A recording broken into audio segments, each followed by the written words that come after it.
नमस्कार दोस्तों। मंगल, वीर, शनि और रवि को हमारा रिकॉर्डेड शो रहेगा और इस दिन बाकी दिनों के जैसा लाइव टेलीकास्ट के जैसा ही आप लोग को कहानी का कोई अलग अलग विषय के अंदाज में हम कुछ विषय को पेश करेंगे। आज जिस शख्सियत पे बात कर रहे हैं वो फिल्म के क्षेत्र में, फिल्मी इंडस्ट्री में वो नाम अभी बहुत गूंज रहा है, दौड़ रहा है, गंगूबाई काठियावाड़ी। गंगूबाई काठियावाड़ी के ऊपर आज बात करने से पहले एक विषय के ऊपर बात करना ज़रूरी है। हमारे भारतीय समाज में स्त्री को दुर्गा का रूप, शक्ति का रूप, आदि शक्ति का रूप माना गया है। उसका सबसे बड़ा उदाहरण हमें इस कहानी में आज देखने को मिलेगा कि अगर एक स्त्री चाहे तो बूढ़े से बूढ़े विषम परिस्थितियों में भी वो अपने अपने समाज के लिए, औरों के लिए वो क्या कर सकती है, शायद वो कोई पुरुष समाज भी शायद वो ना काम कर पाए। तो यही है गंगूबाई काठियावाड़ की कहानी, जिनका जन्म ब्रिटिश काल में होता है गुजरात के काठियावाड़ शहर में। आप लोग देखेंगे अरब सागर के किनारे काठियावाड़ का क्षेत्र है, वहाँ पे उनका जन्म होता है। सुखी संपन्न धनवान परिवार में उनका जन्म होता है, जहाँ उनके पिता बहुत बड़े व्यापारी थे और शिक्षा के क्षेत्र में वो अपने क्षेत्रीय विद्यालय में ही जाकर वो अपना प्राथमिक पढ़ाई किए। कहते हैं कि गंगूबाई शुरुआती दौर में फिल्म इंडस्ट्री में जाना चाहती थी और फिल्मी इंडस्ट्री में अपना करियर बनाना चाहती थी, लेकिन उस जगह का समाज और वहाँ का उस वक्त का परिस्थिति शायद उनको वो बनने ना दिया उस वक्त। और मन में इस बात का कचोट था कि सपने को किस तरीके से पूरा किया जा सके। उसी दौर में उनको अपनी उम्र से कई गुना बड़े एक व्यक्ति से प्यार होता है, रामनिक लाल नामक। अब यहाँ उनके वैवाहिक जीवन के बाद कहते हैं कि रामनिक लाल ने छल से गंगूबाई को अपने किसी मौसी के घर में रखकर वो ये कह के गंगूबाई को छोड़ कर के चले गए कि वो कुछ हफ्तों के बाद वो वापस आएंगे, और वो फिर वापस आए नहीं। और ये कोई और मौसी नहीं थी, ये मुंबई या उस समय का बम्बई का कामाटीपुरा एक क्षेत्र है जो एशिया का सबसे बड़ा रेड लाइट एरिया में से एक आता है। तो वहाँ पे गंगूबाई के सौदे को करके रामनिक लाल चले गए। अब यहाँ से शुरू होता है गंगूबाई के जीवन का संघर्ष। अब इस संघर्ष में देखा जाता है कि उन्होंने अपने ज़िंदगी में उस दौर से लेकर के 1960 तक बहुत सारे ऐसी परिस्थितियों का उन्होंने सामना किया जो कि शायद आपको विभिन्न जगहों में इसके विवरण को देखने को मिलेगा। उसी क्रम में एक वक्त उनके साथ बलात्कार की घटना होती है और उस समय मुंबई में गैंग वॉर का बहुत ही प्रचलन था 1960, 70, 80 तक।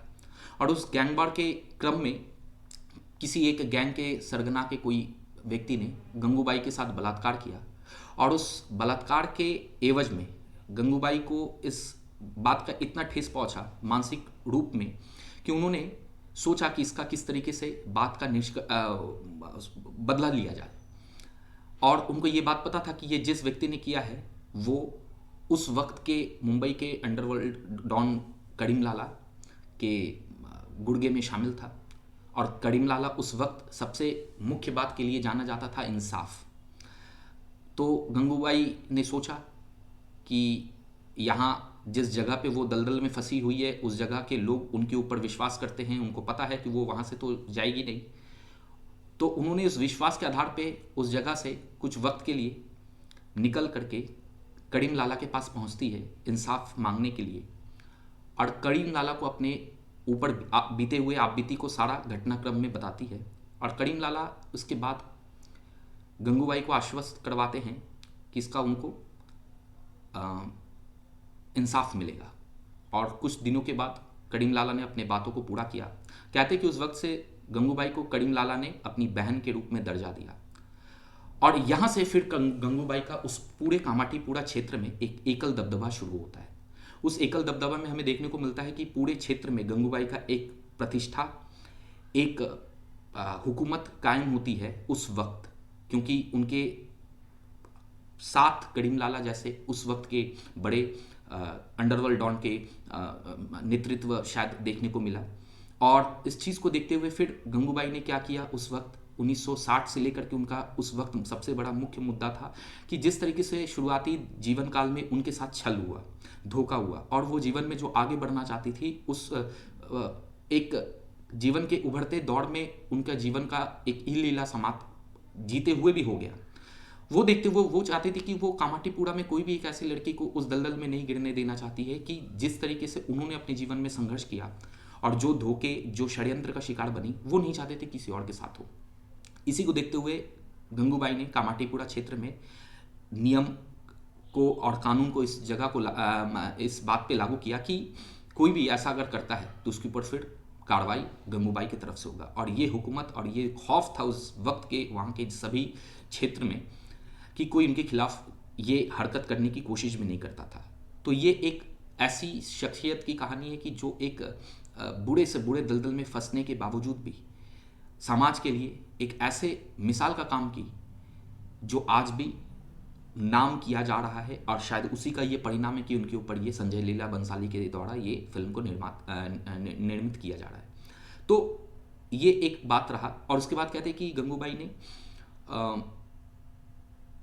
एक रैली का आयोजन करवाया मुंबई के आज़ाद मैदान में, और उस रैली में उन्होंने कहते कि आज़ाद भारत में और अब तक सेक्स वर्कर के लिए सिर्फ एक ऐसी रैली हुई है जहां उनके मुद्दे को उठाया गया, और वो मुद्दा इतने शोर गुल तक पूरे भारत में मतलब अपने कोहराम को मचाया कि उस वक्त के सभी न्यूज़पेपर में मुख्य हेडलाइन गंगूबाई के नाम और उनके भाषणों के नाम पे था। और ये गुंज इतने ऊंचे स्तर पे था कि उस वक्त के प्रधानमंत्री जवाहरलाल नेहरू तक ये बात पहुंचा। और कुछ वक्तों के बाद नेहरू जी का मुलाकात उनके साथ भी होता है और गंगूबाई को वो आश्वस्त भी करवाते कि इस क्षेत्र में जो भी भारत सरकार के द्वारा हो सकता कार्य वो करेंगे। तो ये आज हम इस कहानी के दौर पे हम समझ रहे हैं कि समाज में चाहे आप हों चाहे हम हों, चाहे एक छोटे स्तर के इंसान हो या चाहे एक बड़े स्तर का इंसान हो, अगर समाज को सुधार करने के लिए किसी के अंदर जज्बा, जुनून, सोच और नियत अगर हो तो वो इंसान अपने स्तर पे ही वो अपनी एक अनुदान को दे सकता है बेहतर समाज की तरक्की के लिए। तो ये था गंगूबाई काठियावाड़ की कहानी। अगर ये कहानी अगर आपको पसंद आया है तो अपने दोस्तों के बीच में शेयर करें। और आप सभी से एक गुजारिश है, कुछ वक्तों के बाद ये गुजारिश मैं नहीं करूँगा, लेकिन जब तक नहीं होता तब तक एक चीज़ का निवेदन हर वक्त रहेगा कि चैनल को ज़रा सब्सक्राइब करके आप सभी अपने साथी संगियों के बीच में इसका थोड़ा प्रचार प्रसार करें और कुछ वक्त का हमें और मोहलत दें। अब तक तो कंटेंट बेहतर से बेहतर आपके सामने अपलोड होता ही रहेगा, लेकिन कुछ वक्त को में आपके लिए बेहतर शो का प्लेटफॉर्म, इस मंच को तैयार करके आपके सामने रखा जाएगा। सो ये निवेदन है आप सभी से। तो ये रहा कहानी, अगर पसंद आया होगा तो लाइक करें। और इसी तरीके से कल के शो, लाइव शो में हम लोग मिलते हैं ओसामा बिन लादेन का एक ऐसी कहानी जो शायद आपको आपके सोच को बदल सकता है कि किस तरीके से एक विज्ञान का छात्र दुनिया का सबसे बड़ा, मुल्क का सबसे बड़ा दुश्मन बनकर कैसे उभरा। कल के लाइव शो में ये बात करेंगे। तब तक के लिए मुझे आज्ञा दीजिए। आप देख रहे थे live show with Krishna Mukherjee. धन्यवाद।